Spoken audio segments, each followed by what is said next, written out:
Okay. It is already December. Yeah. How's weather? Cool. Yeah.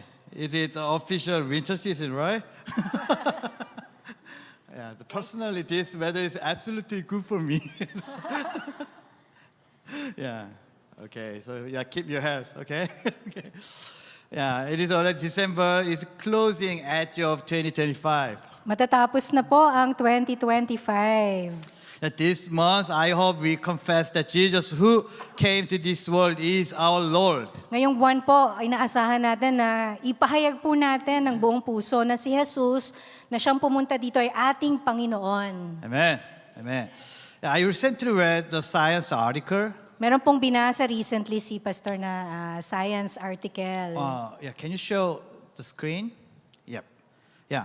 This is at the moment of the first fertilization, the researchers observed the tiny zinc spark under a microscope. Ito po yung sandali ng fertilisasyon kung saan nagmi-meet yung egg cell and sperm cell. Ayan po. At napagtanto po ng mga scientists mananaliksik na meron pong, during this time, merong kislap na makikita, parang spark ng zinc sa pinag-aralan nila under microscope. Yeah, this is a real video. Can you show again? Yeah. So, sparkling. Yeah. Parang biglang may sumiklab na ilaw. Yeah, interesting, right? Yeah. So, when I read this news, one Bible verses came to mind right away. May Bible verse po agad na naalala si Pastor SJ nung nabasa niya tong article na to. Yeah. Can you guess which verse it is? Alam niya? Yeah. Yes. Genesis chapter 1:3. When God created the world, let there be light. Sa Genesis 1:3 po, nung nilikha ng Panginoon ng mundo, sinabi niya, magkaroon ng liwanag. Yeah, the God who formed the world in darkness in light seems to mark the start of life with light as well. Yun pong Diyos natin na lumikha ng mundo mula sa kadiliman, gamit ang liwanag, ay parang minarkahan din niya ng ang umpisa o simula ng buhay natin sa sinapupunan pa lang, ng liwanag din. Yeah, today we will share the word about the light that God made. Ngayon po, yan po yung pag-uusapan natin tungkol dun sa ilaw na nilikha ng Diyos. Okay, I will read today's passage in English first, and let's together read in Tagalog. You are the light of the world. A town built on a hill cannot be hidden. Neither do people light a lamp and out it under a bowl. Instead, they put it on its stand, and it gives light to everyone in the house. In the same way, let your light shine before others, that they may see your good deeds and glorify your Father in heaven.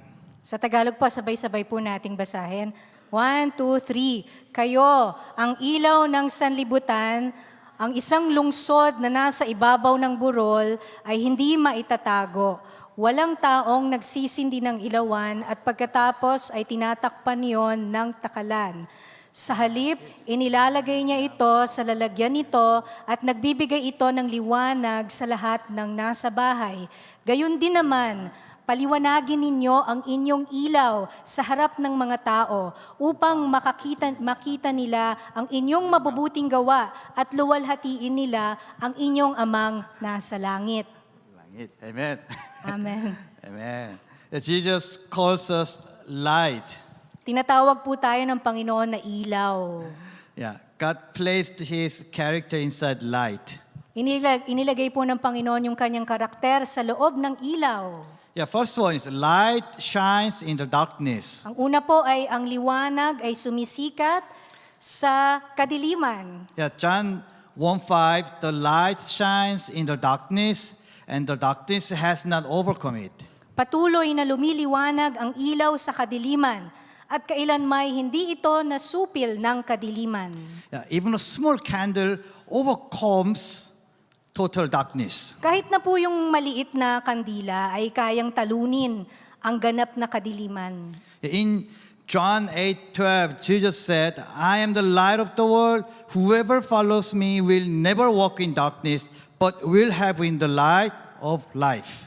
Ako ang ilaw ng sanlibutan. Ang sumusunod sa akin ay hindi na mamumuhay sa kadiliman, kundi magkakaroon ng ilaw na nagbibigay buhay. Yeah, second, light gives life. Ang pangalawa po, ang ilaw ay nagbibigay ng buhay. Yeah, plants lives by photosynthesis through light. Yung mga halaman po ay nabubuhay sila sa pamamagitan ng photosynthesis, gamit po yung liwanag. Yeah. John 1:4, in him was life, and that life was the light of all mankind. Sa kanya naroon ang buhay, at ang buhay na yon ang ilaw ng sanlibutan. Yeah, the author confesses through the Psalm 27:1. Yung akda po ay nagpahayag po doon sa Psalm 27:1. Ang sabi po, The Lord is my light and my salvation, whom shall I fear? si Yahweh ang aking ilaw at aking kaligtasan, kaya't wala akong dapat katakutan. 3, light gives direction. Pangatlo po, ang ilaw ay nagbibigay ng direksyon. The author confesses through Psalm 119:105. Sabi po sa Psalm 119:105, Yeah, your word is a lamp for my feet, a light on my path. ang salita mo'y ilawan sa aking mga paa at liwanag sa aking landas. Light shows the way in chaos and darkness. Ang liwanag po, ang ilaw ay nagpapakita po ng daan sa kaguluhan at kadiliman. Light exposes and reveals. Pang-apat po, ang ilaw ay naglalantad at nagbubunyag. Ephesians chapter 5 verse 13.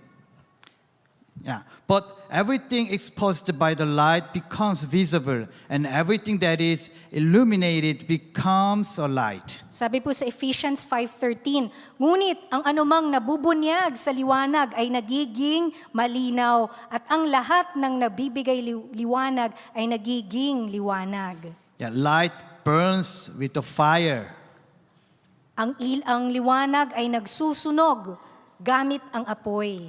Yeah, Hebrew chapter 12 verse 29 says, for our God is consuming fire. Sapagkat ang ating Diyos ay isang apoy na tumutupok. Light like fire consumes sin and injustice. Ang liwanag po katulad ng apoy ay tumutupok sa kasalanan at walang katarungan. Light requires a cost. Ang liwanag po ay nangangailangan ng sakripisyo o may halaga na maibibigay tayo.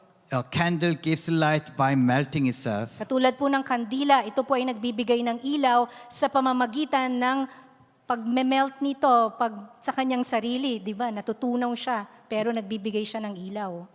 When we turn on the light of cell phone, yeah, the light uses the battery. Ganun din, di ba, sa cellphone? Pag binuksan natin yung cellphone natin, yung battery na nadideplete.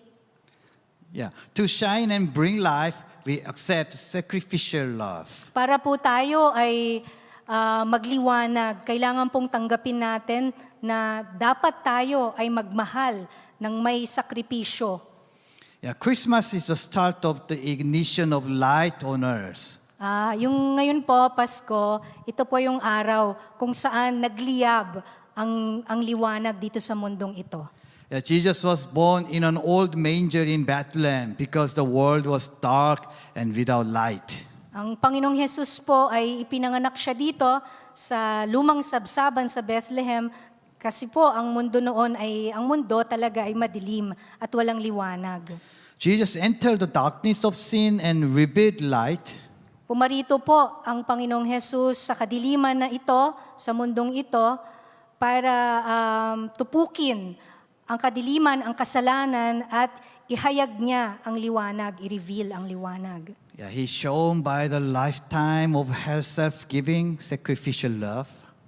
Siya po ay nagliwanag, ang kanyang ilaw ay nagliwanag sa pamamagitan ng pag-aalay ng kanyang buong buhay at sa pagsakripisyo niya. On the cross, he fulfilled the mission of light. Nung nasa krus po siya, tinupad po niya yung misyon ng ilaw. Yeah, through his sacrifice, the light of salvation spread to the whole world. Sa pamamagitan po ng sakripisyo ni Jesus, ang ilaw po niya, ang ilaw ng kaligtasan ay kumalat sa buong mundo.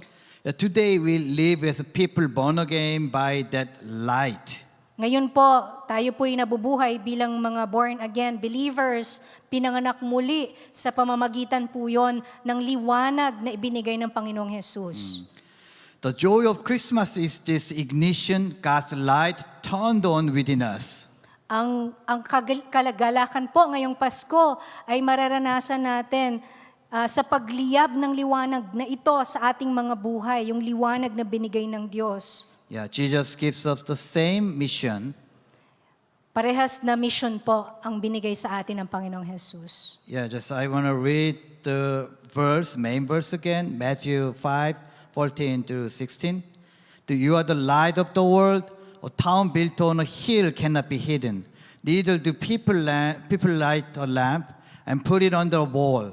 Instead, they put it on its stand, and it gives light to everyone in the house. In the same way, let your light shine before others, that they may see your good deeds and glorify your Father in heaven. Kayo ang ilaw ng sanlibutan, ang isang lungsod na nasa ibabaw ng burol ay hindi maitatago. Walang taong nagsisindi ng ilawan at pagkatapos ay tinatakpan yon ng takalan. Sa halip, inilalagay niya ito sa lalagyan nito at nagbibigay ito ng liwanag sa lahat ng nasa bahay. Gayon din man, paliwanagin ninyo ang inyong ilaw sa harap ng mga tao upang makita nila ang inyong mabubuting gawa at luwalhatiin nila ang inyong amang nasa langit. Amen. Amen. Amen. Jesus declared His light to keep shining through God's children. Idiniklara po ng Panginoong Jesus na ang kanyang ilaw ay patuloy na magliyab dito sa mundong to sa pamamagitan ng kanyang mga anak. He does not want us to stay only inside the church. Ayaw po ng Panginoon na tayo ay manatili lamang sa loob ng walls, ng pader ng simbahang ito. He sends us to places that need light. Pinapadala po tayo ng Panginoon sa mga lugar na kailangan ng ilaw. When we step out after worship today, our light mission begins.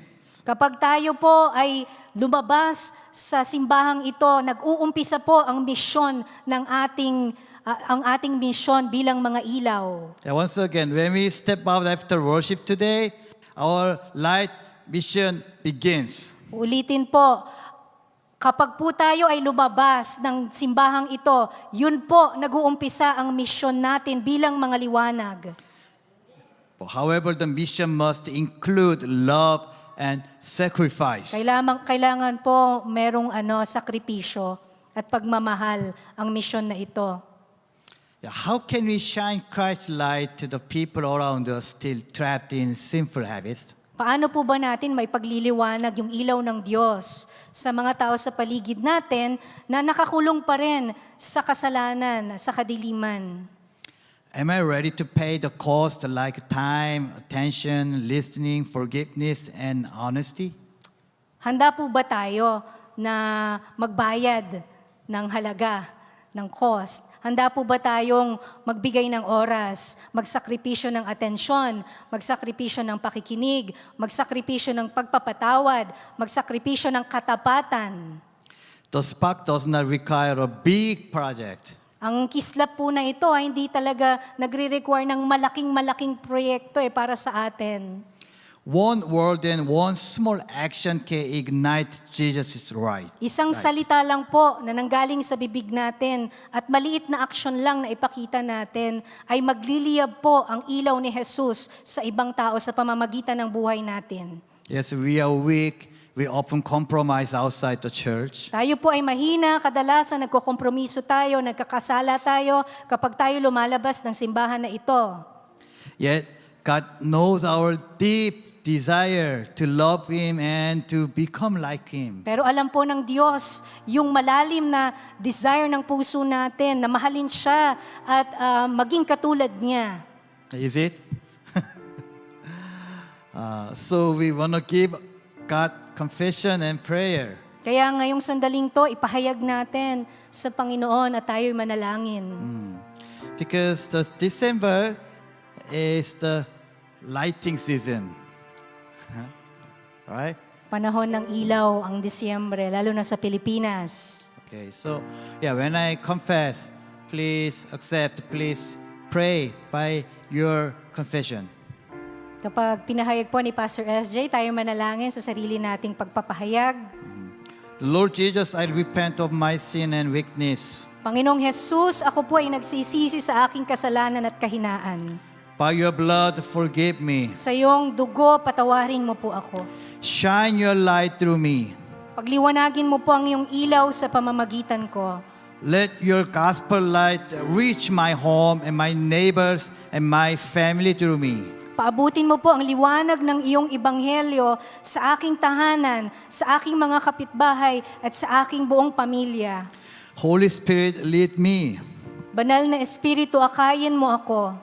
Make my confession and worship outside the church the same as inside. Gawin mong isa ang aking pahayag at pagsamba dito sa simbahan, pati na rin sa labas ng simbahan na ito. Though I am weak, build your kingdom through me and shine the light of my life. Kahit na mahina ako, itayo mo ang iyong kaharian sa pamamagitan ko at pagliwanagin mo ang ilaw mo sa pamamagitan ko. Yeah, amen. Yeah, Amen. yeah, could you stand up, please?